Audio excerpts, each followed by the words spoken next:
Alright, we are live right now. Hey guys, how's it going? I'm going live with Venomous and Peter, Retro Palmiotti, and VenomousNineTails. Sorry, I'm kind of sleepy. I'm sleeping off the jag of the what is it, the hangover from the J Beauty event. It was kind of like drinking, like you want to go ahead and have a nice German beer and you get a fucking what is it, but not Budweiser, what is it, Heineken, which is a decent enough beer, but it's not the best. So let me go ahead and go in here. Say, hey guys, we are up and ready to go. So yeah, thank you for hosting us, Venomous, for this lovely fucking call. So a lot of things have happened, a lot of awesome things have happened. Peter finished up some inks that we collabed on right there. So I did the pen for that, and then the pencil for that, and he did the inks for that. It's after a wild Sunday we had yesterday. I mean, it was full of like J Beauty and just walking around. So yeah, not really that insane. But anyway, so how was your weekend, Peter? Okay, nothing, no events happening here. Just typical weekend, catching up on stuff, doing a little cleaning, organizing, uh, spending time with my cat. Yeah, he was just looking at me like, yeah, I exist. Meow, go feed me. It's kind of funny because like one of my friends, like he'll feed his cat, but he was telling me he was mad the other day because he said like that cat's getting too insane, because what happened is that the cat will actually come up and beg for food, like he'll eat like some chicken, and he lives with his father and brothers, and each of them will actually feed the cat their like another portion of food, so he gets kind of like, and it's like, it's kind of like this: if I got up and I asked you for some chicken and rice, then I got up again and asked you for more chicken and rice, so that's like, and then I asked you again for more chicken and rice, that's like 3 helpings of chicken and rice. And I guess he got mad because the cat actually went and knocked over his brother's Chinese food and ate it up, and he says, I'm not feeding him anymore like that because he becomes a pig. So there you go. Stick them in the bathroom when you eat. Actually, it's funny. My cats are pretty good about it, but I was dumb. So I get these Korean like filled donuts with powdered sugar on them, like in a package, like just as a treat. So I ate one, and Ink was like looking, and they're usually good about human food. I can trust it around them. So she was kind of like looking. She had this look. She wasn't begging or grabbing, but she's kind of looking like, I want to. What's that? You know, can not just interest. Like, I want to try something. She rarely does that, so I said okay. So I just got a globet of cream, and I gave it to her to eat, and she really liked it. So that was nice. But then what she started doing now is that she was demanding it, and I was getting annoyed because I said, no, this is my fucking. Sorry, it keeps blinking out. I'm just trying to not have that. But it's like she was like going, I said, it's my donut, like Cartman, like how he yelled at Kitty for the pot pie. So it was kind of like that. And I said, no. And she was like really trying to grab it. I'm like, no, that's my donut. You don't have any more. Man, uh, Rocket, my cat Rocket is. I get starved him and go pick up some food for myself. You know, fast food like chicken or whatever. Uh-huh. He won't touch it. He won't even sniff it. He he doesn't want anything but his own food. Uh-huh. He's very very spoiled Yeah. in that Well, sense. Yeah. I mean, in a way, he's good that way because he doesn't get in your food. So, like, hey, you can eat it. This is Yeah, your but shit. yeah, yeah, definitely. Like I've had cats who like will claw at you to get anything. Um, but one time I went out and got some food for myself and got that his food ran out. Like he always wants wet food. Hmm. I put out dry food every day, but he ran out of wet food. I was like, here, please take some of this, and he's like, nope, got to go out again. Yeah, I'm gonna get wet food. I'm gonna go kill something. That makes me feel better because he takes his frustrations out and stuff. But Yeah. don't you have like a cat too? Like you have like several cats, right? I I have 3 cats, and my mom has 3 cats, but they all live at my parents' house. So yeah, like 6 cats total. Yeah. Um, Mine are Migantaros, Yuki, and Bowie. Megantaros is an orange tabby, Mikan being like a Japanese Mandarin orange, so instead of Momotaros, Peach Boy, Tangerine Boy. And Yuki is a tuxedo cat. And then Bowie is a white heterochromatic cat. I think he's like half regular white cat and like half cow mini. Like some rich guy let their cow mini out. And it made love to a stray white cat, and Bowie came out of that in the litter. He's got big cheeks, Bowie, like Yeah. because he wasn't neutered until like a year or two later, right? No, Bowie wasn't neutered until like 10 years later. I got him from like my friend Matthew.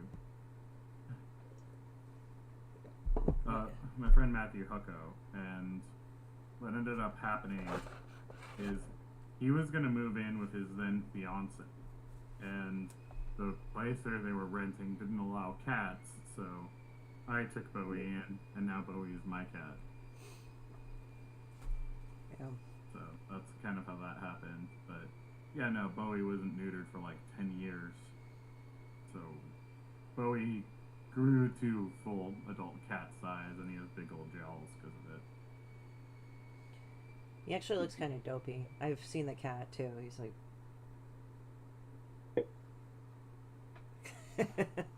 Rocket. When did Rocket get fixed? Let's see. When did Rocket get fixed? Well, he must have been 5. Yeah, like I told you, like I have no idea. I can't keep track of how old he is, but he's probably like 12. I don't know. Right. He's older than I always think he is. But yeah, definitely he was fixed around 5 years old. Because he was just straight for 3 years, and then brought inside my ex's home, and he was there for a couple of years before he came here. Right. So maybe he's around 9. I don't know. Right. But I'm bad with continuity or whatever, keeping track of it.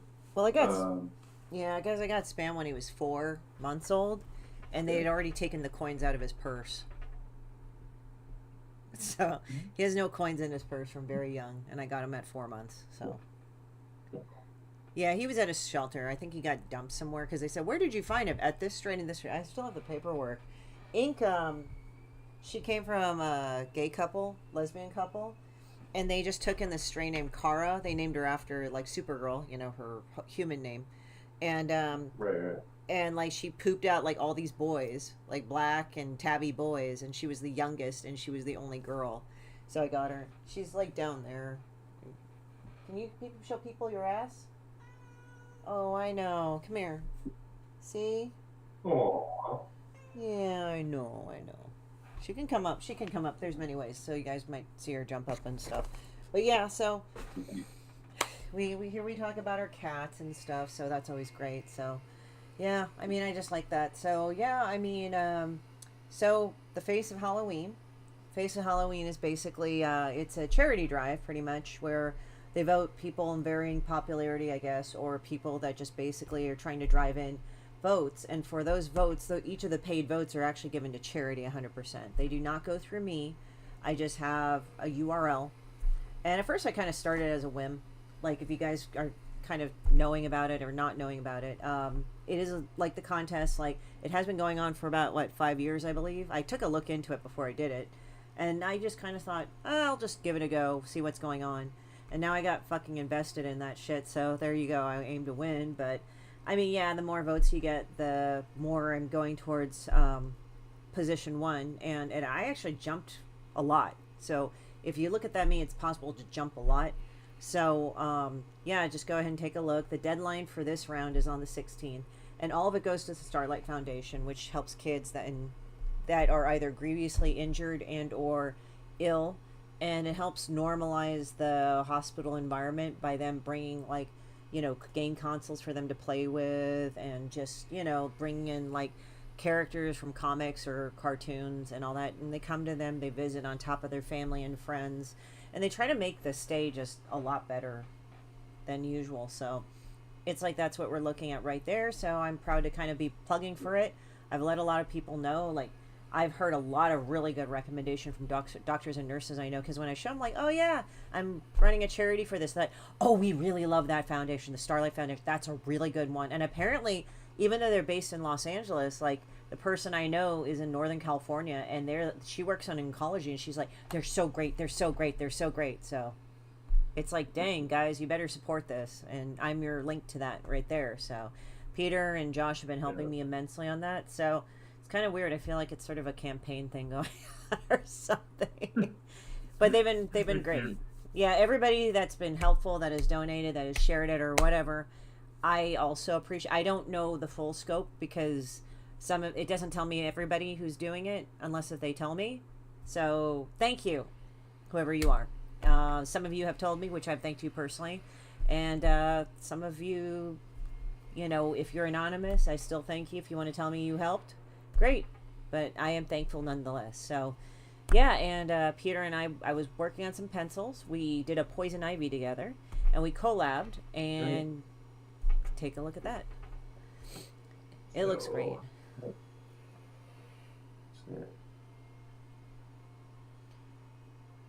That is beautiful. Yeah, it's really good work.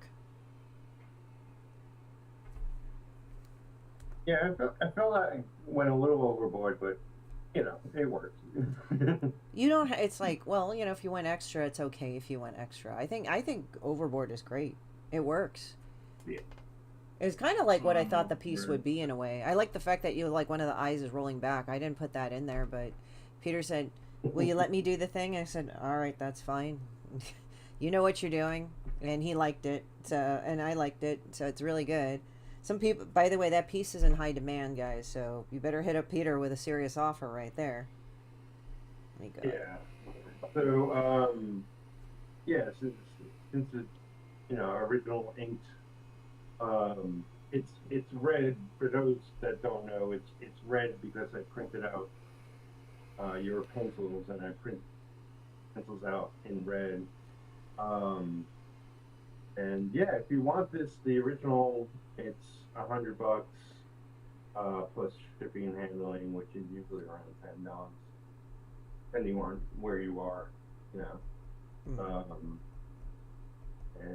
Yeah, we're gonna get it colored up at some point and make prints of it as well. Yeah, it's 11 by 17. The inks aren't themselves. The inks he actually painted. So I just did the digital pencil, but when I sent it off to him, he printed it off, and he went over it with his inks. And it's 11 by 17 on Canson paper, and it's actual ink. Paper, so yeah. Everybody has a preference. I love Canson, and there's my phone. But yeah, I had lots of fun with it, and I just gotta drop out the color, then we'll share it online. I'm no expert on that. Right. I mean, the inks you sent to me, I can post that, right? The picture, the smaller picture. Well, I'd rather share it without the color. Oh, okay. Some people will look at it and go, "What's that?" Oh, okay, gotcha. You know, like the person buying it, I want them to see exactly what it looks like, but to share it across the web, gotcha. You want to show it the best way possible. Okay, and you're sending me that, or I gotta do that because I gotta do the colors anyway, and I mean, if you're a pro at it, then go for it. Otherwise, I'll give it a shot. Okay. No, I mean, I just wanted to know so what you wanted me to Yeah. do with it. So it's like, okay, that's fine. But yeah, it's like it turned out really good. Like Peter, like you saw some of it as it went on, and Yeah. I hope it was fun. It looked like it was really fun for you to do, just kind of flexing your shit going on.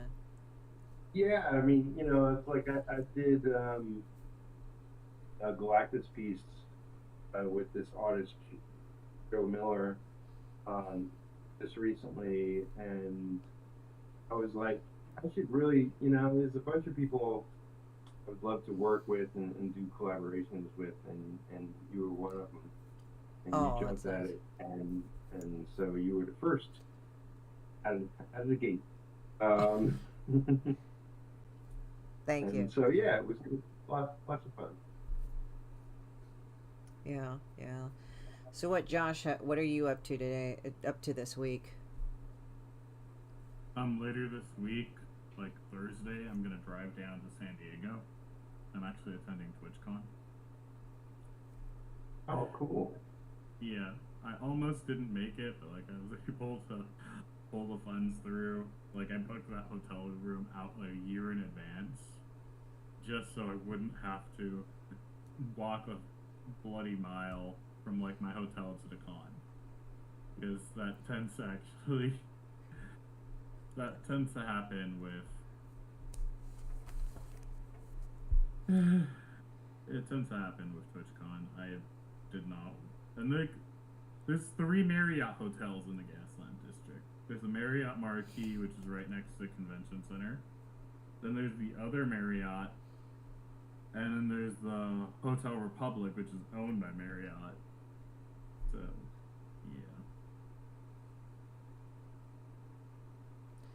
yeah. I booked that hotel room out a year in advance. I'm actually going to be meeting with some of my friends like internationally in TwitchCon.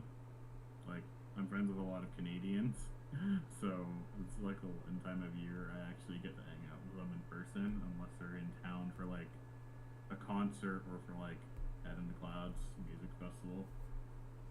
I think I attended TwitchCon. Is that one a few years ago? Like the Head in the Clouds, is that their yearly thing, or is it actually a yearly concert title? Because we would just go there and we like watch some of the concerts and stuff. So Twitch has a lot of different concerts going on. They have an anime rave that's hosted by Senpai Squad, and that's typically in the House of Blues. Ironically, the same House of Blues that like Stitched Apart is going to be performing in December. Mm. So Senpai Squad always has anime raves. TwitchCon has like their own after party or block party at the end of the convention, and then there's a partner party on Thursday. So the partner party is the one that can get a little out of hand. And it's exclusive to Twitch partners, which means you have to have had 75 CCV for a month and have to stream a certain number of days. They recently lowered it from like 8 to 6 days out of the month, I think. Right, right. And there's a minimum hours you have to stream per month, which I think is like still 24. But yeah, basically you hit Twitch partner. That's Twitch's version of the YouTube partner program. Better ad revenue. You don't get a better cut of subs than you do from like affiliate, but like there's a lot of partner exclusive benefits. There's access to, well, they used to have something called the Twitch bulletin board, which was actually still run but out of the old Justin.tv email, where there were sponsorships posted on the bulletin board. So that used to be a thing. It's no longer a thing, but they're trying to bring it back through a partnership with Stream Elements. As those partners kind of get to skip the line, they basically get free VIP treatment at TwitchCon. Right, right. And there's an exclusive partners lounge and partner party to hide from the crowd. Yeah, it kind of sounds like what is it sometimes at Comic Cons where everybody like if they run a certain amount of days, like the first couple of days everybody's like really hyped up, and then as people start going to the parties and getting drunk and all that other shit, it's really funny because then they like more and more people come in and they're like later and later and later because they get really fucked up the night before. I'm like, and yet business deals are being done, so you're like, okay, whatever. Just getting drunk as shit. That's about correct. Yeah. So is that the same at TwitchCon? It's the same as TwitchCon. Partying and raving are kind of embedded into Twitch culture. Comic culture usually too. the stuff at TwitchCon is it's mostly just a bunch of nerds in a nightclub, so it's dancing the night away. So it actually tends to be a lot more wholesome versus something like EDC. It's like EDC, you better be hanging out with the right people. Oh God. Yeah, I don't want to get too much into it, but like, this is actually part of the reason why, like, the year they tried to move TwitchCon to Vegas, I'm like, this is a really fucking bad idea. Yeah. And Dan Clancy decided that on his own, he kind of had to buy out the contract with the San Diego Convention Center to host it for 3 years. Uh-huh. And then he ended up having to sign that contract with the San Diego Convention Center again. So, because nobody liked the idea of when it was in Vegas. Like, literally half the people chose not to attend because of it. Oh wow. Yeah. So it was kind of catastrophic and not good that it was. Yeah, as well as like gamer and nerd culture can already be slightly degenerate, but like when you put that out in Vegas, which is a known college party town / retirement community, it's one of both extremes, right? So people give no, pardon my language, people give no fucks when it comes to Vegas. Well, I think it's the kind of place where they will roofie a grown ass man just to see him all fucked up. Yeah, like I've noticed, like with Vegas, it's funny. I go to Vegas to relax, but not for the reasons why you guys think so. It's like I don't actually like to gamble or party, but what's kind of nice now. I don't know if you know this, Peter, but like when you live in LA, you actually feel constantly plugged in all the time, like in the LA area. And I know that sounds like weird because you're just like, well, what do you mean? Like you can just go to NorCal or something. No, but really, like literally when I go to Vegas, it's like the cone of silence. I'm like, I'm not connected anymore. This is great. And it's like, it's peaceful. So it's like weird because it's like, but when I go to the casinos and stuff, it's not to party or really eat. Like they actually, the interiors, like how they're designed is really nice. Some of them, I mean, they're designed to like keep you in there and gamble. So of course they're going to be nice. And sometimes when you go look at the Venetian, like how you cannot tell night and day, you're like, holy, it's just subtle. But it's like, this feels like the exact same time, like noon all the time. Like, or some, like where you're at the peak wake. Like with every casino, I went to Paris, like, I think, what is it? Paris? Paris? One of the casinos. And then like, I even went to Aria. Aria is kind of my favorite design one because it's really pretty. Like it looks like a bunch of crystals and everything, and then they have a bougie shopping mall, but it's really pretty. Like all of it's very accessible. But I noticed also in Vegas, like the good eating is actually not on the strip. There's like a lot of Asian restaurants like off on Spring Mountain Road or Cold Spring Mountain Road, and that's like literally all the restaurants are shoved together into one strip mall a few times down this road. But the food's really good. Even better than the strip food. But it's like this, like when you are an adult for the first time and you go to Vegas as an adult, what's weird is that you realize how everything is just crowded together. It's not like these blocks. Like, you go to New York City, you go to, California, like Los Angeles, there's like blocks, like here's this one, this. And even though in New York City, like they're kind of stacked up on top of each other, like, cause the high rises and all that. Same thing with like LA to a point, but except we have the strip malls more commonly. Those are in boxes, right? Vegas, like literally the Paris one with a hot air balloon kind of thing that they have, that's 3D. That's like shoved there, like sort of randomly into like in between these two other casinos that aren't even like box built. They're just like these random shapes because they have to look interesting. I don't know how they take Yeah. pictures of it and isolate it, other if you have the Wynn or you have Caesar's Palace or Treasure Island. Like you look at that, you're like, oh, those are kind of their own thing. But even then, they're kind of jumbled in. But it's like weird. It's like with Vegas like that. But when I go to Vegas, it's like I'm going into my cone of silence.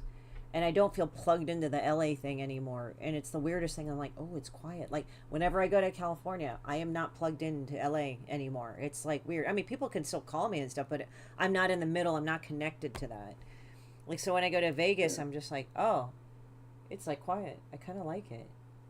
It's kind of like if you're having that Star Trek episode where like, Beta Z, where their things kick in and puberty, but they're the empathic abilities, but there's some that like whose empathic abilities like turn on when they're born and they have to like learn really early how to deal with it or else they're just going to go crazy and nutty. But it's like, I just go over there, it's just quiet. Like I just feel quiet. I don't feel the whole thing. But I do have friends that move there for work. Like they work for a coffee company and stuff.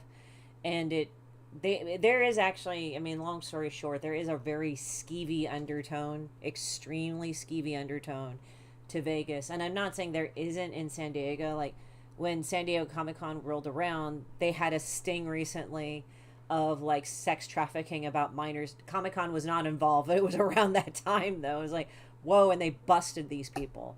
So that was pretty crazy too. Yeah, I was like, oh my God. So, I mean, the thing is that San Diego is very like about 1 or 2 hours from the border to Mexico. So there's like a lot of smuggling and human trafficking and things like that can and does happen. I mean, so but it's not as skeevy as Vegas. Vegas has like a certain other level of skeeviness because a lot of the porn industry moved from Vegas to here. Moved from LA to Vegas for cheaper shots and less regulation.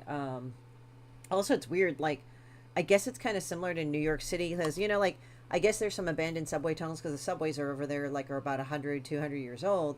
But there's some obviously abandoned tunnels, like, that aren't in use anymore because the stops are obsolete or they're in just disrepair or, New York's been around for a while, so natural disasters made that tunnel unsafe or whatever, and so they decided to build a better tunnel, things like that. And you have homeless living under there. So it's like that's the same part with Vegas. It's like there's because Vegas was going to have this boom and it actually flopped. So a lot of the stuff that they were going to build, like some infrastructure, never got finished. So you have all those homeless people and camping in those areas too, and they're kind of like tunnels and stuff. It's crazy. So. Well, like San Diego, I only been to Vegas once, both in the same year, back in 2006. Yeah. My oldest brother used to live in Vegas with his wife, just like one of those communities out. Yeah. And I was there for a week, and spent most of my time with my brother and his wife, pretty much doing nothing. Yeah. They don't know how to entertain at all. But I was like, okay, this is my last night here. I just told them I'm just gonna walk around. I'm gonna be up all night. I'm gonna walk around. That's all I want to do. Yeah. I didn't have a lot of cash on me or whatever, but I walked around outside all the hotels and walked through a bunch of hotels and ate a little bit and watch some people gamble. Yeah. Yeah. Actually, for me, it's like unless if it's blackjack, I find actually gambling kind of boring. Like I understand why people do it, but it's like I even tried like literally somebody had to give me money, say go and play on the penny machine. I'm like, I don't know. It's like, no, we want you to gamble. I'm like, all right. So I just played. I really didn't care. I was like, it's not worth my The while. one-armed bandit. I had more fun gambling when I played Leisure Suit Larry, and that's what you had to do to win money. So Leisure Suit Larry was this game where what was it? Leisure Suit Larry was this game where somebody went out of their way, like you're this guy named Larry. You go and you're in this place called Lost Wages, which is kind of, I think, a euphemism for Reno, or because like Sierra used to be by Reno. I think I'm trying to remember. Course Gold, I think that was the city it was originated in, and it used to be like these text-based games and stuff. So Al Low, I mean, it was just stupid, cheesy, risque humor, like by today's standards. But what it is that Larry, like, he's a 40-year-old virgin, he's a computer programmer, and then like he comes home one day, and then his mom said, "I'm off to Florida. I sold the house. Fuck off," kind of thing. And he's like, "All right." So he decided to get his leisure suit, go out on the town, and all that. So you can go out on the town, and you could play slots anywhere pretty much. And one of the things you could do is like, I just won the jackpot or something, but I would just keep playing it until I won. I would save the game and all that, but I bet all, and then if I won a lot, if I lost my shirt, then I could just restart from the save game.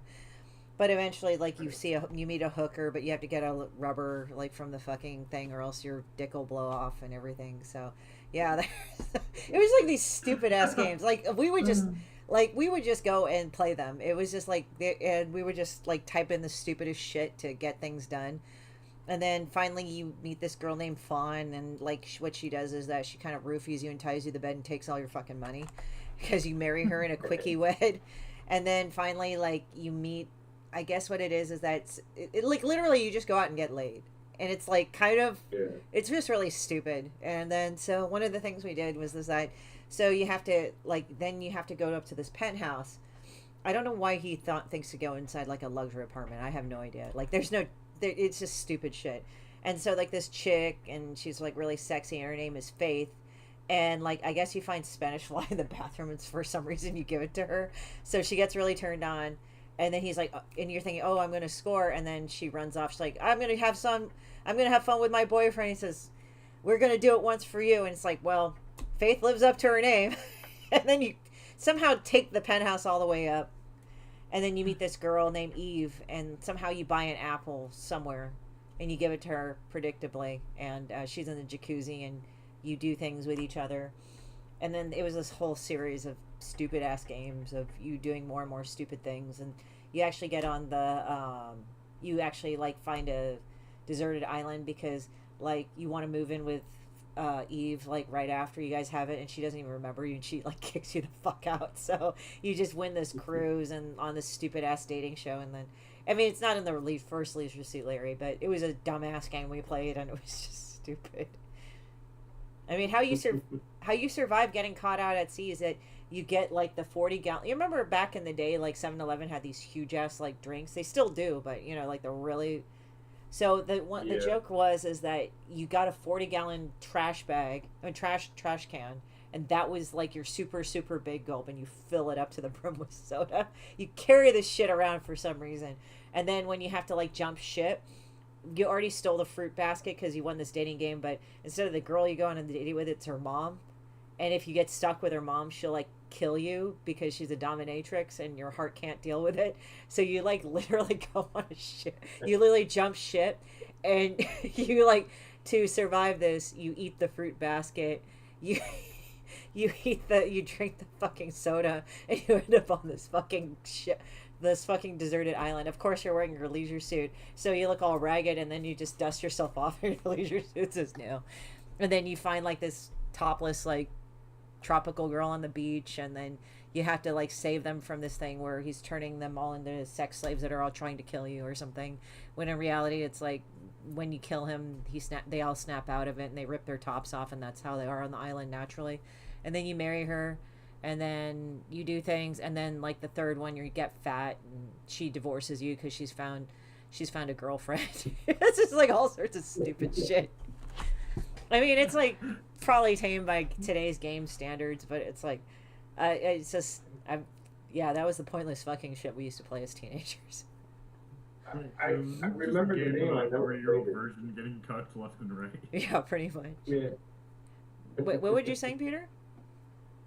I remember the name of it, but I never played it myself. Oh, it's stupid as fuck. I would say just play it. Just like, it's stupid. Like, you just, I mean, if you want to do old school, just type it out. And sometimes if you type out something stupid, it'll say the hell you say.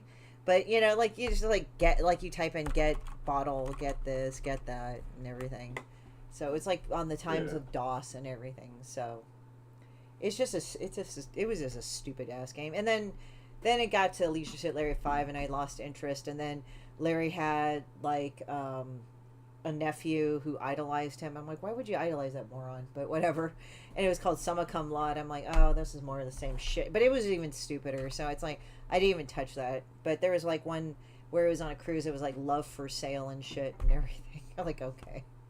It's ridiculous. So it's like. There was I think it was a 90s game, maybe. Forgetting the name of it. Like, real buff guy, runs around the city, fights pigs. Oh, I think I know that one. You know That's what Duke I'm talking- Nukem. Duke Nukem. Yeah, Right? Duke Duke Nukem. Nukem. Yeah, and he'd say Yeah. shit like, come get some. That was a fun game. Oh, yeah. They had like an Asian version of it called Lopan Shadow Warrior. And he would say like the stupidest shit from like fortune cookies. And like recently they redid the game, but they took out all the fucking stupid ass shit of like the fortune cookie shit and everything. And I'm like, that's what made that game funny. Because it was like, I know like by today's standards people go like, oh, that's a horrible racist game, but it's like it was actually done making fun of that shit. Like the original version. Because like he was just saying, you're so stupid, you can't fight ass with both hands. It was like the Asian version of Duke Nukem. It was like so terrible. But it was funny as fuck. You would just go around killing things and everything. Yeah. It's Yeah, come get some. And then there's like, you so stupid, you cannot fight ass with both hands. I swear to God, like for the next Asian invasion, I kind of want to see if I can make a game thing and put in Lopan Shadow Warrior and have people fucking play that shit. And they start laughing. Like, just play that game and people are like, what the hell is this shit, you know? And then everybody's like, yes, this was a time before everybody else got upset about everything. It was amazing. And we didn't have to take Prozac half the time. Yeah. And I will say, is a possibility.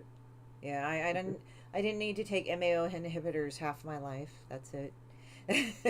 But yeah, so but yeah, no, I thought the 90s were great. Nobody gave a fuck. So becoming a teenager and a young adult during that time was awesome because it's just nobody gave a fuck. And it was the Wild West of the internet. So there you go. And he's like, wouldn't that have fucked you up more? No, not really. You could do whatever you wanted. I mean, yeah, you had that seedy underbelly, but really it wasn't as bad as people thought it out to be. Yeah, I would actually argue it's worse nowadays than in like the 90s and the early 2000s. Yeah, now it's like everybody's like going, we have this hobby. We're gonna do online bullying. I'm like, oh, that's nice. Yeah, pretty much. Yeah. And like 90% of the time they do online bullying, it's for some bullshit reason, and then they get mad, they get bullied back, and I'm just like, the other person posted evidence that your thing was bullshit. It's like, maybe don't start shit.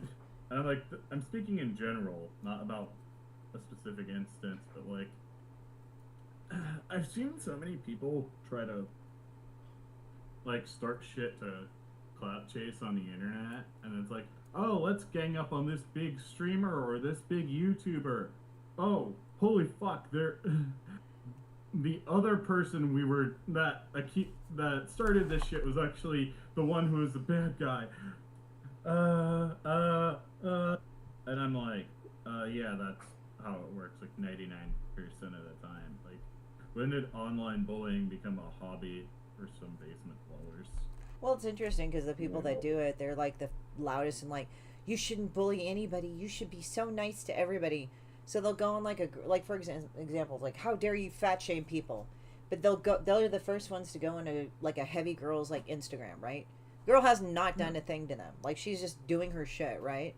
Then they start calling her a fat bitch and all this other stuff and how ugly she is. And I'm like, wait a minute, weren't you just saying how it's not okay to fat shame, but you're just jumping on this girl for no fucking reason? Wow. Yep.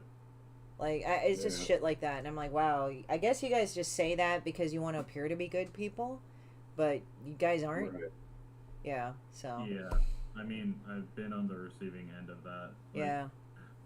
Apparently people are mad that, like, I can lose weight as a fat man, and they don't want to see me get thin because of their chubby chaser fetish. So they'll decide to go and fat shame me before I can lose weight and get a girlfriend that they never will be able to because they're horrible people. So. I there's like this one thing in Prison Pit. So if people are familiar with Johnny Ryan, so I'll show you a picture of the example of Johnny Ryan's work right there. I'm not going to open it because some of this shit is not something you should look at as a kid, but G.G. Allen, if you don't know who G.G. Allen, he was a very nasty, gnarly person, and after his 8th overdose, he finally died, so, you know, but he would do these really crazy ass songs. Just look it up. If you're a kid, don't look it up. Definitely not for minors. But he did this comic series called Prison Pit about an intergalactic prison planet, basically, that the worst was on there. And then there was this guy who is the head was called Cannibal Fuckface. Yeah, he's basically, it's a cannibal rapist murderer. And I'm not trying to laugh at any of those things, but it's just so ridiculous. Like, literally, these are alien muscle men. If you remember Muscle, like the Japanese toy and anime, then it kind of reminds you of that, but a more warped version. So since this is a prison planet, they're going to dump him on the prison surface. The 2 guards, they're armed with like cattle prods and shit, right? So they're like they're going to drop him off, and he says, well, let me scratch my nuts for a second. And so, but then he grabs like one of the prison guards and he says, you better stop or I'm going to crush this jerk's head like a grape. So the other the other guard looks at him and the other guard and says, I don't give a shit. I hate that asshole. And he just dumps him. He's a bon voyage, shitbags. That's kind of how I feel about some things now. It's like, I don't give a shit. I hate that asshole. Bye. But yeah, it's just like, I mean, he can get away with it because it's a prison planet. So it's like, what do convicts do? Convicts don't necessarily, like, convicts in a prison aren't really caring about each other's feelings on that level. If you call them all sorts of if they call each other all sorts of names, some slurs, some not, I don't think they care about anybody else's feelings but their own. Pretty much, no. Like, it's a prison planet. What do you expect? Yeah. What's the wildest comic you've ever read, Peter? Oh, well, I mean, you know, it's all relative, but the Goth Ennis Preacher. Oh, Preacher can be really fucking raw, dude. That comic could have been raw as fuck. Yeah. I read it back when, like, shortly after the first trade came out, because I didn't read the series, but I got my hands on the first trade, and I started reading it, and I was a very different person back then, and I was like, this is way too dark for me. And I had to put it down. I was like, I can't read this. Yeah. But years later, when the show came on to streaming, or what I forget where it was, maybe FX or whatever it was. I thought it was amazing and hilarious. Oh yeah, yeah. Like, there's some parts of it that they probably couldn't do on TV because some parts were crazy, like the fucking inbred people. Like, what the fuck was that all about? You know, like, I think it was Jesse's grandma and his cousins. Like, they were pretty gnarly. Like, when I remember reading, I didn't like actually sit down and read everything through, but I read enough of it. Like, oh shit. Like, Walking Dead, I can't read all the way through because it'll depress me after a while. Like, I literally cannot read Walking Dead consistently all the way through. I know the series is over, but it's like you read it and you're just like, you get really depressed because it's like, man, I fucking hate life and people. Because it's like about a zombie apocalypse and how people are going to be. It's not good. Yeah, I read a big chunk of it. I didn't read the whole series to the end, but I loved it. And you know, a long time the TV series was good, but that fell on its face. Well, it's like it's not that it was a bad series. That's why I couldn't read it. It just got depressing. It was that good, but it was just just got on you after a while. You're like, oh, okay, I can't read any more of how much humanity sucks. Another one I would say that I can even read less of, but I'm not gonna not recommend it because it's really good, but it's a lot, and I can only read one issue maybe every so often, and that's Crossed. Crossed is so fucked up. Have you heard of Crossed, Peter? Yeah, that's like an independent small publisher. Yeah, Now, I right? think Is that what Garth or is that somebody else? it's Garth Ennis, I think. I'm trying to remember. Right. There's two of them. It's like he does cyberpunk. Both of them do cyberpunk, but there's Garth Ennis and there was another guy, but they both like write a really bleak human. I think he did Oh, do is some that Grant Moore? Grant Morrison or Garth Ennis. I forgot which ones. I think it's Garth Ennis because Garth Ennis is like, I think he also wrote for the first animated series of Castlevania, and he is like dark atheist. Everything fucking sucks and people are pieces of shit, kind of like. But it's good writing. I'm not trying to say like, oh, his writing's bad. His writing is good, but it's hard to take sometimes. Like Castlevania was kind of like the light version of his work, but when you look at like when I read Cross, and I think he did write it. It's like I read that shit and I was like, I think I need to take a shower. Like it was fucked up. Like Cross is fucked up. Like guys, I'm telling you, the book is really, really good. The comic series is very good, but read it once in a while because it will make you just lose all hope with everything. Like they're very, very bleak stories. So it's like a lot. It's a lot to take in, and it's not. It can really make you actually kind of depressed. So I'm just saying like these books are good, but I'm not trying to be like, oh well, they're bad or anything or whatever, because they're very good, but they're too good for what they do. Like Castlevania, the first Castlevania series that he wrote was really good. I think he wrote the first few seasons, I think. I think Garth Ennis wrote that. But yeah, Garth Ennis, I mean, I've never met him, but it's just his shit is just really dark. It's like I hate people kind of thing, but it's done very well. So I've met Garth. I've never had actual conversations with him other than saying hello and whatnot. But yeah, it's like, I guess instinctively I knew he's created a lot of dark stuff. And I want to get into it.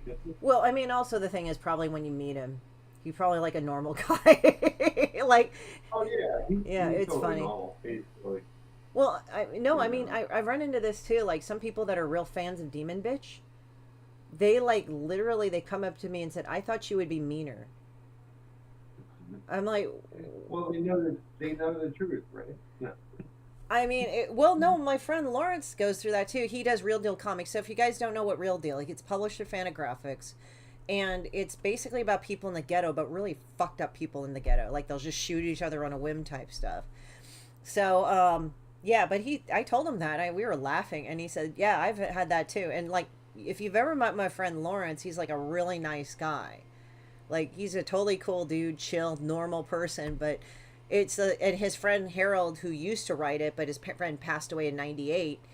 But his friend was like the sweetest guy ever. But he would write this really fucked up, like ghetto shit everywhere. Like it was even worse than what Lawrence like ever drew. And even Lawrence was like, okay, we need to stop with this shit.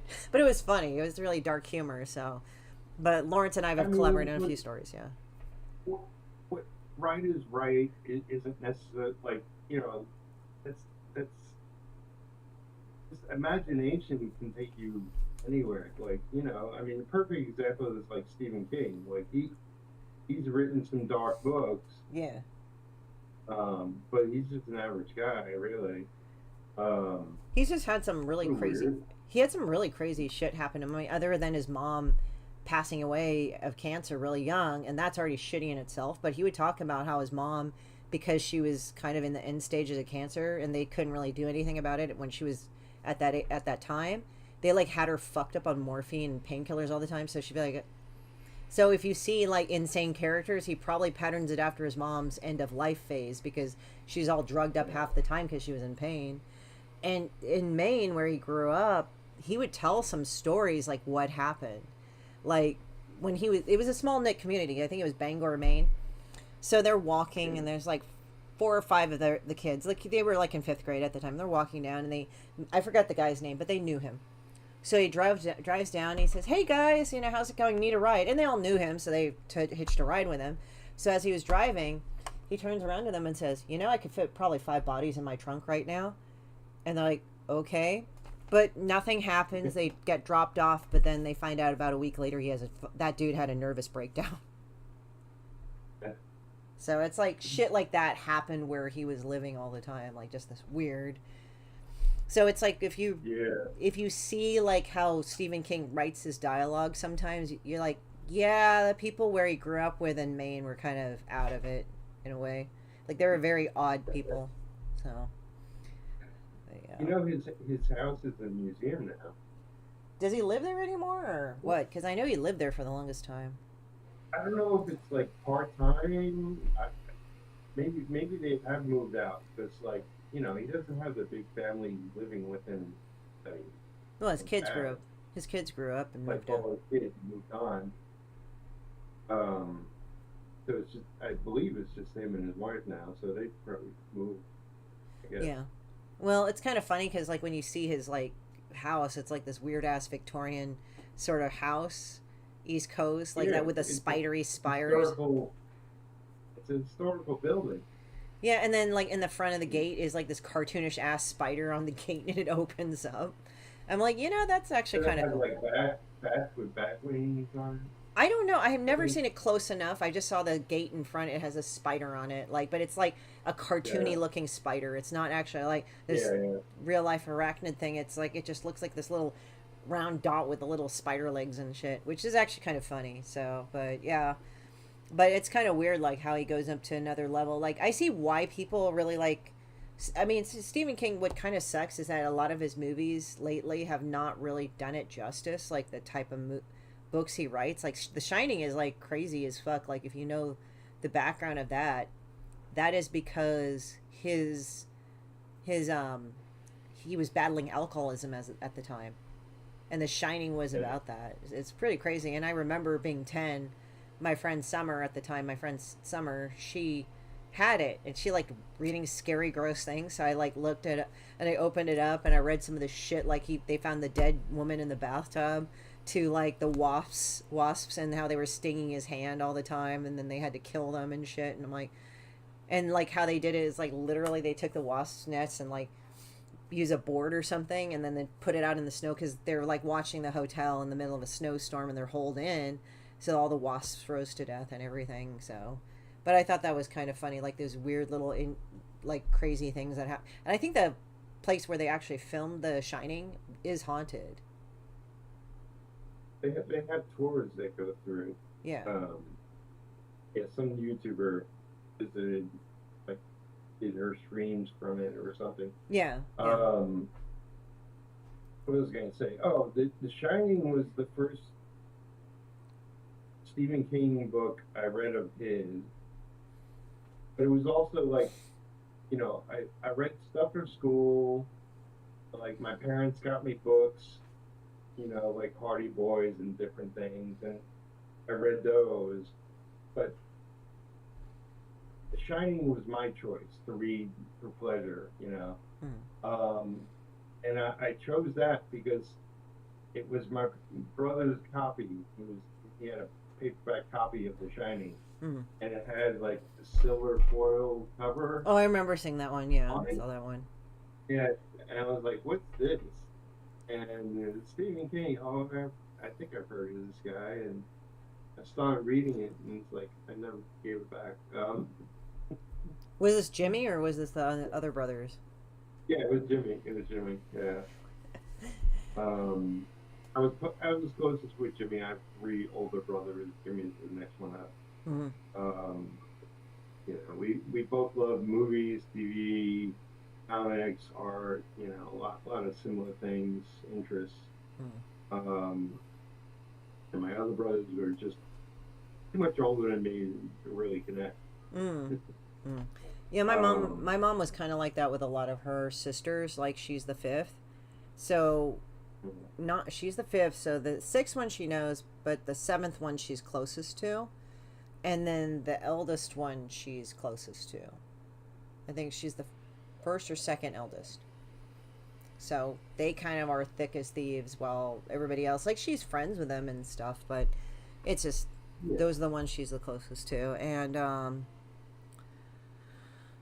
doing, I think my sister and I were 18 months apart, so we're pretty close. Like, she has her own family, so it's like she's busy, but I mean, I can reach her out to her, and she reaches out to me, and we say hi and stuff, and all that other things. Is she in the U.S.?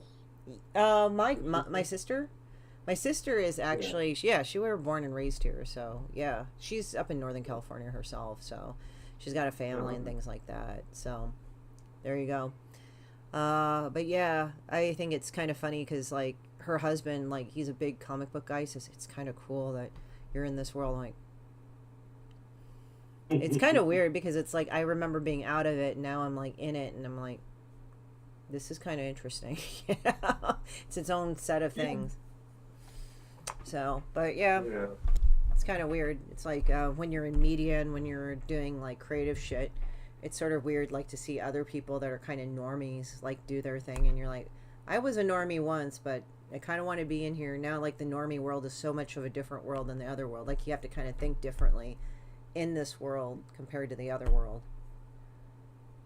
Yeah, a lot of my real life friends are not in comics, although I have lots of friends within comics. Right. But it's, you gotta have a balance. You gotta can't be too full of yourself. I mean, I have a K-beauty friend that I made.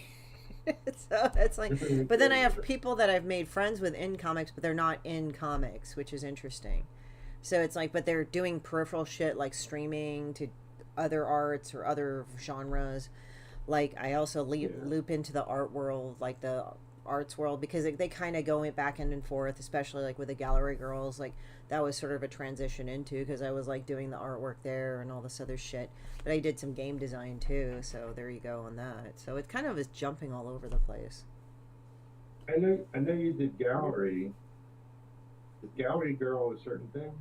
Yeah, they're the model, they're the art models. So I know Jennifer Fabos Patton, so she's been really cool. I've known her for a while, but she runs it.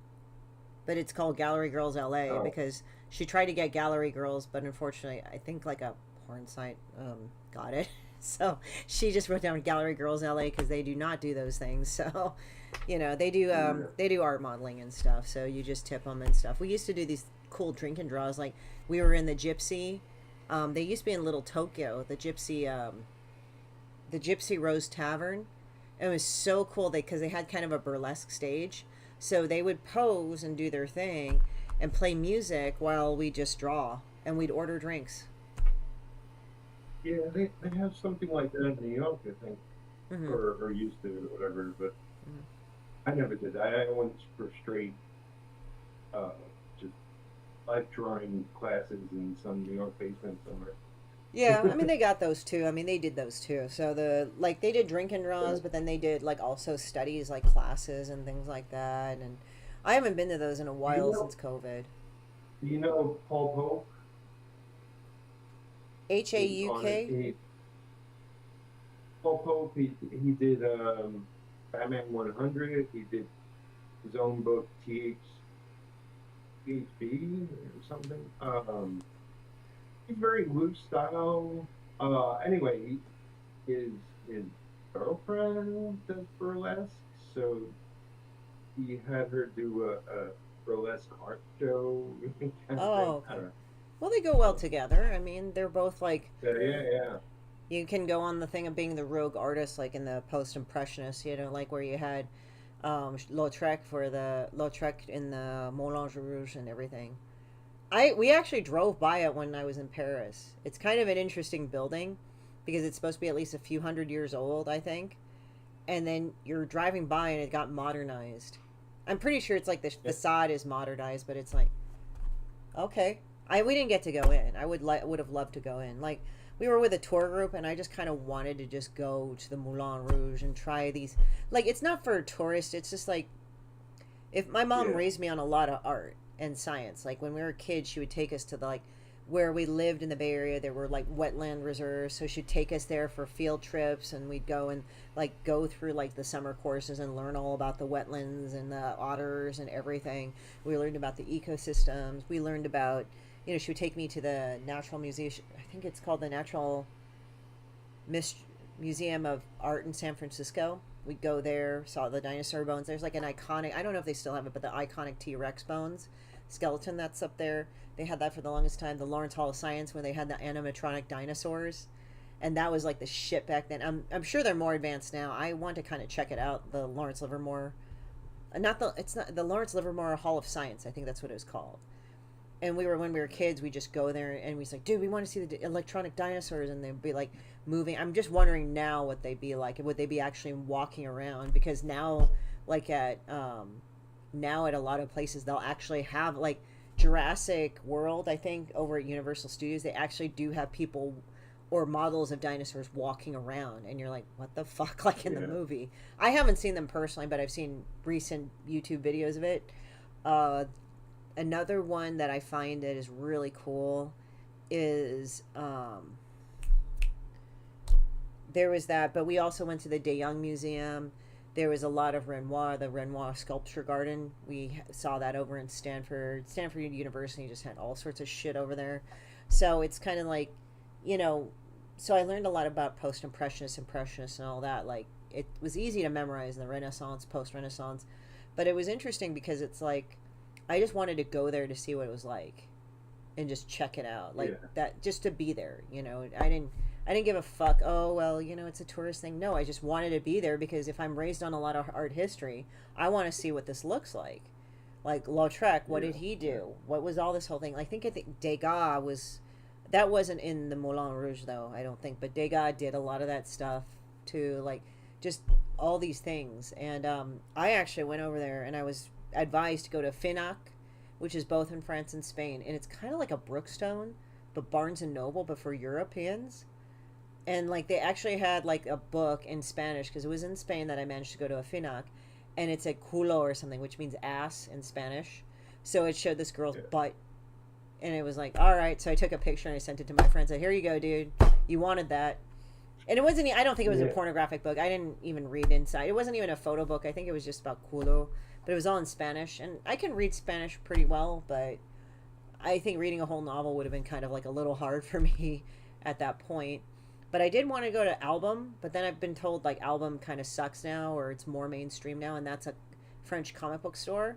But I don't know. I mean, this is just what I've heard. Album isn't that great anymore, but Album used to be the shit. Because, like, over in Europe, comics are treated kind of differently than American ones. Like, the American stuff in the past 20, 30 years has actually hit art level, like, in regard. Before it was kind of a fuck-off art kind of thing for a while. Like, oh yeah, stop reading those stupid fucking comics. And then now it's like, oh, it's a high art form. Like, yeah, that's what it's supposed to be. Yeah.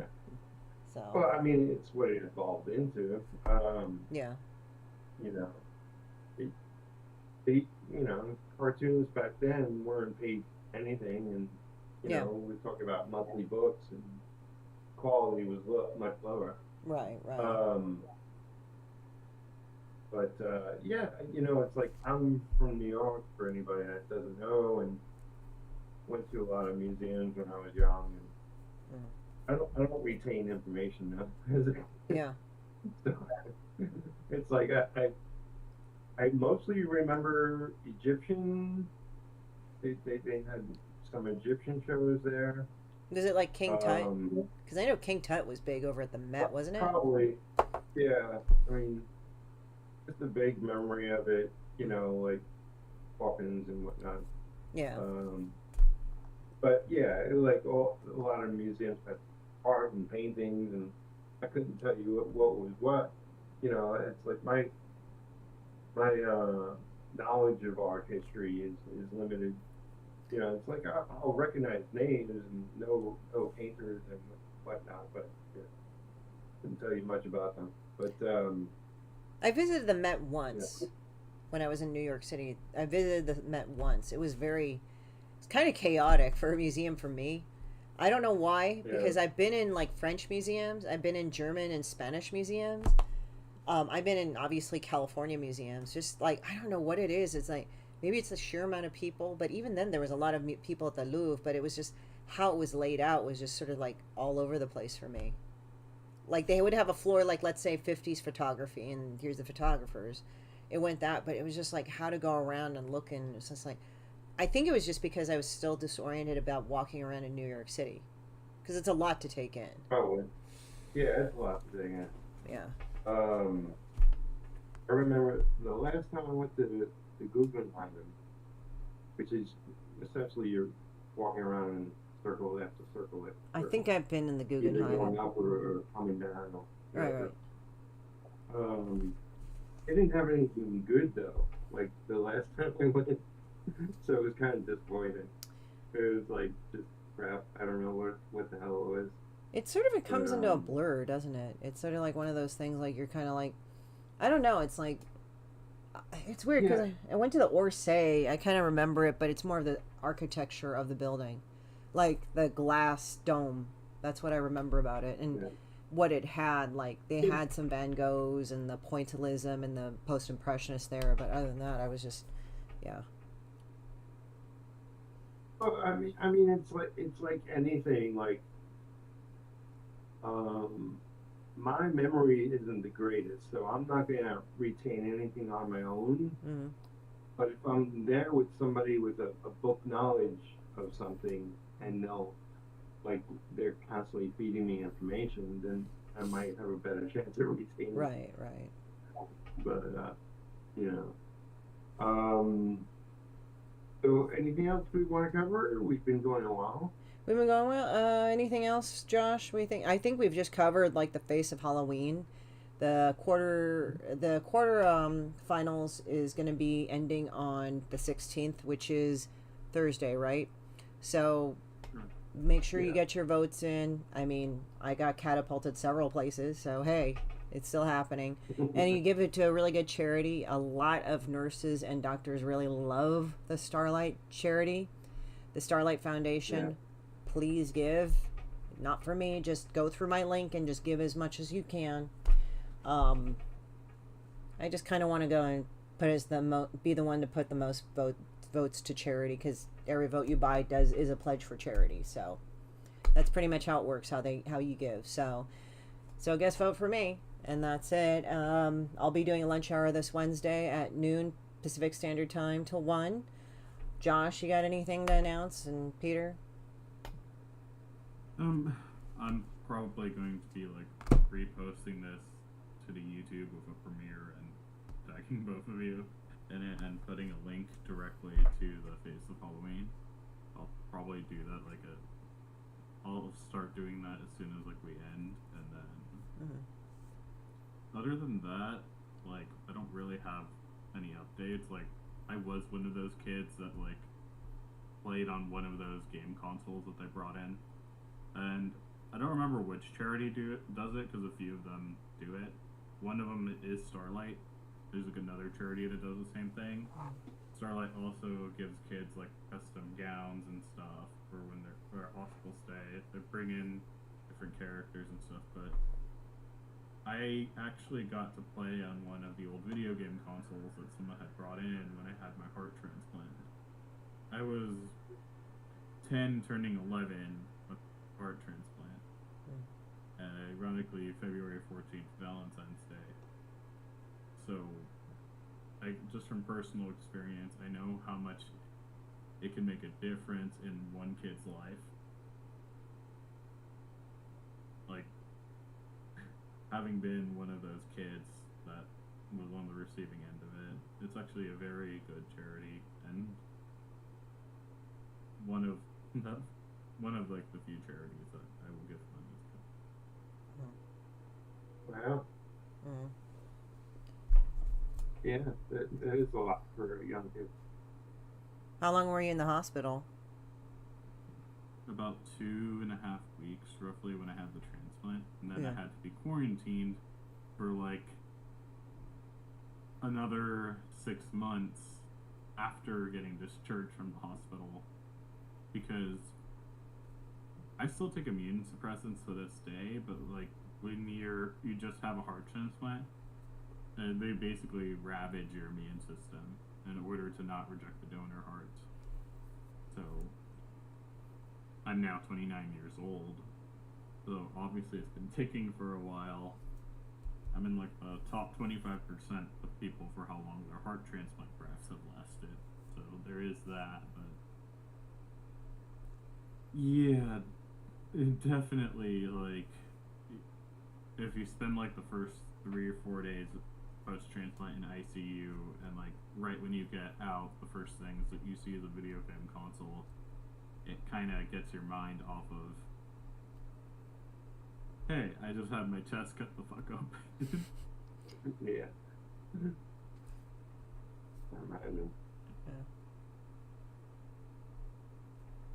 Right. Sorry if that's a bit of a crass way of putting it. Oh, no. No, you went through it, so you can make all the fucking jokes you want about it. Seriously, Yeah. You went through it. You know. That's also why I'm desensitized to a lot of shit. It's just like, I've been around medical shit all my life, so it's like, oh yeah, people forget to change my leads, and like, my chest starts bleeding open in the middle of the night. But like, someone starts freaking out, and I'm like, oh, just shut up and toss me the towel, and then I cauterize it myself just by applying pressure. It's just like, how are you not freaking out? Like, because I know it's not from the transplant. I know it's the lead that they forgot to change. Oh yeah, but how are you able to be like? I'm like, I don't know. I have fucking autism. But I actually do. I'm diagnosed ASD, Asperger's, but like, when you're around a lot of medical shit as a kid, and you have Asperger's/autism, you're able to think a lot more logically in high stress environments than most people are. So that's because you're used to being overstimulated all the fucking time. So your tolerance for it's kind of on a different level. So is it like a weird form of dissociation by ultra desensitization? Basically, in a heartbeat, yeah. Like you're triggered. It's like you're triggered constantly. That you're like, yeah, that's okay. That's my baseline. So it's like in normal people, it's like going like, okay, we're normal, and then like that. Whereas like like people with autism are like, and you're like, okay, that's where, okay. So it's kind of like you're like in Rick and Morty, you know, where it's like, this is such a beautiful planet. What happened? And the sun comes up. It's like, and it's like all that, like all day. And then they get in the ship and leave. That's basically how it is. Okay. Like, people with autism and ADHD tend to do better in fight or flight circumstances than people that are like more neurotypical, that maybe haven't been through as much. So it's just like our brains are wired differently for more of like a hunter-gatherer society. Yeah. So Peter, got anything to announce or do the thing? I got a friend coming on my channel tomorrow at 2 in the afternoon. This guy Mitch does his own book called Blood Force. He's got like, he's working on issue 5 currently, and he's finally kickstarting issue 1. So we're going to be talking about that. That'll be fun. And it's 90s inspired, thus the name Blood Force. Blood Force. It's like Blood Force. It's like this. It's like everything, like every other word in the 90s was like force or extreme or rad. Rad was more 80s, but you get what I mean. Like extreme everything. More drugs. What? More violence. Yeah, like it always had to be like this fucking roid rage level, but it was almost cartoonish.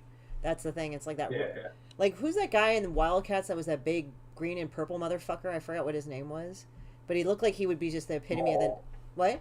Maul? Yeah, like Maul. He had that look, and it was like that Roy Rage motherfucker look, like in the 90s. That would be the 90s right there, if it was a cartoon character. But yeah. But I heard they're gonna bring back Vertigo. Let's see how it is. Vertigo, this like brought back Vertigo. I watch videos of what DC is up to, what Maul is up to from the New York Comic Con, nothing I saw looked good. Mm. Now you're making me cry. I don't think anything I seen of Vertigo is strong enough to bring the title back to even a ghost of what it used to be.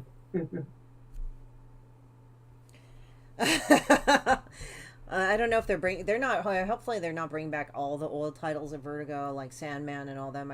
Hopefully they're trying to do new titles. Is that what it is? No, it's all new stuff. It's one of the things they do have right is that the creative, groups of people working on these books have worked previously on something. Yeah. Yeah. Well, we'll see how that is. They're capable of turning out more than one book. Right. I know. It's like kind of one of those things where I'm just like, man, that sucks. Because I was hoping, like, was Tank Girl on Vertigo or was on a different one? Because I know, like, definitely Hellblazer. Tank Girl was Dark Horse, wasn't it? What? Dark Horse? No, I think that's Hellraiser. Like, Hellblazer was with John Constantine. Oh, I think you said Tank Girl. Oh, no, I said Tank Girl, too. Like, Tank Girl, I couldn't remember if it was Dark Horse or Vertigo. But you said it was Dark Horse, and you're probably right. Hellblazer... Yeah, Hellblazer was on Vertigo, and that was with John Constantine. Hellraiser, it was kind of weird, because sometimes it was on Vertigo, it looked like, or a Dark Horse, but mostly Dark Horse, from what I remember, in the 90s. And then there was, obviously, Preacher, that was Vertigo. And Sandman was Vertigo. But they did a whole bunch of weird experimental titles and lots of hits, lots of misses. Yeah. But they had a good, decent mix. Usually they released a couple of stars. Yeah. Like much like the regular line of superhero books. You got the popular titles and then you got everybody else. They at least had some popular titles consistently. Now these are all new books. It's like I'm just guessing based off of what I've seen and my interest. Like nothing interests me of what they showed. That sucks. Because I just saw that they were bringing back Vertigo, and I was like, oh, cool, but I didn't see the titles with it yet. Yeah. DC's got all the absolute titles, which are supposedly doing very well. They're doing something called DCKO. I don't know. Like, it's like I'm not interested in them. What is absolute? I was curious. Yeah. I was curious, but what's I absolute? don't pick up that role. I kind of heard about absolute. What's absolute? What's those storylines about? So it's taking characters like Batman, Superman, Wonder Woman, The Flash, maybe Green Lantern, I don't know, some others, and just reinventing them. Oh, that's why, like, they had Batman. Like, Batman in this version isn't the rich playboy. He's just some social engineer, like, that is some guy. Is that it? Yeah, it's some alternate take. It's like what used to be DC Elseworlds variation of characters. Like the Russian Superman. And oh, well, I mean, that wasn't terrible. That was actually kind of interesting. I got just kind of tired of the millionth version of fucking the Injustice game. I'm like, okay, stop putting Injustice. And then they're like, oh, they're vampires. I'm like, stop making them assholes. Stop. That's what's popular at Marvel and DC. They're variations of the popular characters. What's happening at Marvel is the Ultimate titles are popular. Mm-hmm. And that's still going on. It's like, and that's what they're leading the companies with. It's kind of bad. Yeah, I mean, it's just like, I think what has been challenging for me to read about Superman is that, like, people write him, but then when they write him as good, they write him like a pussy. or when they write him, he has to have some problems. And I'm like, okay, he doesn't need to be perfect, but he can actually be a good guy. It's actually harder to be a good person in this world because it's easier to be somebody like Batman. It's just easier. Although I will say the series, I forget what it's exactly called, but where it's Tyler Hochul, I think that's his name. It was the most recent Superman that concluded this TV series where he gets married to Lois and he has 2 sons. Smallville. Well, there's Smallville, but there's the original Smallville where he's the boy. But no, this is the Superman thing. Huh? Is it the Avengers? Maybe it's the most recent one, I think. And that one is that one was done well because, like, from what I saw of it, they really wrote Superman like Tyler. I would never have thought Tyler was going to be. I don't know how to say his last name, but Tyler Hochul or something. He was actually, like, when you looked at him, you wouldn't think he would be Superman, but he played him well, and he played him well as a father and as a husband. And Lois, they actually made believable, like a big town girl goes to Metropolis and lives with Superman. So it's like all believable, and they have 2 kids and all this other, like John, and I forgot, he has one called John and the other one is named somebody else. I mean, Jesus, it's like Connor or something. Because the Connor is technically Superboy. Connell, but anyway, the thing is that with him, I know, then there's 10 million different fucking universes, but I'm just saying in this one, they actually wrote him really well. And I thought, oh, this is good because he has he's actually really good. Like, like if you watch some clips of him, you'll see what I mean. Like, he actually is, like, they write him well, they do well, and all this other stuff. But all the other shit, it was just like, I'm getting tired of the fucking Injustice emo Supermans. Like, please stop. I'm so done with this fucking Superman. And then they had, like, the vampire shit. I know we need to wrap up, but, like, the vampire shit was annoying the shit out of me too. The only thing that I probably thought was kind of cool, and Josh and I were discussing this, was that Damian became a vampire to be the double agent for the humans and the vampires. I said, well, fucking Damian Wayne would just do that because he's Damian Wayne. He's a little asshole prick. But I mean, that's kind of what makes. Yeah. I mean, it's like. I mean, the thing is, Damian Wayne's kind of an interesting character because he's an asshole, little self-centered, spoiled shit kid. But he actually does have a noble streak in him. But he kind of does it in a way. He's like probably the most like Batman in a way because he didn't have the greatest childhood, even though his mom spoiled the shit out of him. She raised him in the League of Assassins, which isn't the best parenting in the world. So there you go. Right. So anyway, like, raising your kid to be like a fucking lethal killer is probably not a good thing. But he's even more morally ambiguous than his father. Yeah, but then in some instances, he actually becomes the next Batman when Bruce gets too old or dies or whatever. So anyway, but yeah, guys. But I appreciate you coming on, and I appreciate, Josh facilitating this and everything. I appreciate your guys' help during this campaign, and we march on. So, and I'll get those colors to you starting tomorrow. I'm just going to start on it. Like today, I'm just like, so yeah, but I appreciate it. Thank you guys. No matter what, it was fun. So yeah. All right. You guys have a good day. Yeah. Bye. Go ahead and click on the linky links in our descriptions and everything. Bye.